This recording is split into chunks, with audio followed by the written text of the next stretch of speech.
দেখুন মানুষের মন মানবতা কিরম হইতে পারে, একটা বাইক সাধারণ পড়ছে এটা উড়াবার নিয়ে চেষ্টা করো না, আর তো মানুষ যদি মৃত্যু হয় সামনে এক ফোঁটা পানি খাওয়াবার নিয়ে চেষ্টা করবো না। আসসালামু আলাইকুম বন্ধুরা, দেখুন এই বাইকটা প্রায় 10 থেকে 15 মিনিট হলো বাইকটা একলাই নিজে নিজে পড়ে গেছে বাইকটা। তো বাইকের এখনো মানুষ আসে নাই গে যে বাইকটা কার, আসলে বাইকটা কার উড়ানে কার।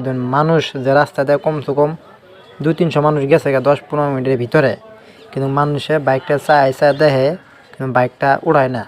তারপর আমি দেখাইতেছি, দেখুন ভিডিওতে আপনারা দেখলে দিশা পাবেন যে বাইকটাতে মানুষে চায় দেখতেছে কিন্তু কেউ কোনো আমরা বাইকটা উড়িয়ে দিই বা আমি বাইকটা উড়িয়ে দিই, খালি মানুষের চায় দেখছে দেখুন এই যে খালি কয় বাইকটা কার কেরাপার আছে একটু কইয়াই জায়গা মানুষ, তারপর দেখতেছেন এই সাইকেল নিয়ে মানুষ গেঁদা চাইতেছে কিন্তু কেউ উড়া না যে বাইকটা উড়িয়ে সিধা করে থুবো খারিয়া ওইটা আর কি থনা। তো আমি অবশেষে উপায় নেই, আমি 10-15 মিনিট দেখলাম দিয়ে মানুষটা বাইক উড়ায় না নাই আর বাইকের মালিক আহে না নাই।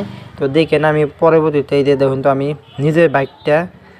নিজেই যে আমি বাইকটা উড়িয়া দেওয়ার নিয়ে চেষ্টা করলাম, আর মানুষের চায় দেখলো যে কী করে। কিন্তু আমি এটা দেখলাম তো 15-20 মিনিট হয়ে গেলো মানুষ যায় আহে খালি কয় বাইকটা কার পড়ে গেছে উড়ানা কে একটু হয়, কিন্তু যে কয় হে কিন্তু উড়ানা। তার দিন মানুষের মানসিকতা কি হইতে পারে, মানুষের চিন্তা কি, মানুষের সামনে মরে থাকবো তাও ধরবো না বা পানি খাবে না যে মরতেছে মানুষটা, এমন হয়ে গেছে। সাধারণ বাইক দেবেন, সাধারণ বাইকটা এই বাইকটা মানুষ উড়ে চেষ্টা করে না, খালি কয় বাইকটা কার একটু কয়ে জায়গা। আর আমি অবশেষে বাইকটা উড়ালাম। যদি ভিডিওটা আপনাকে ভালো লাগে শেয়ার করে দেবেন।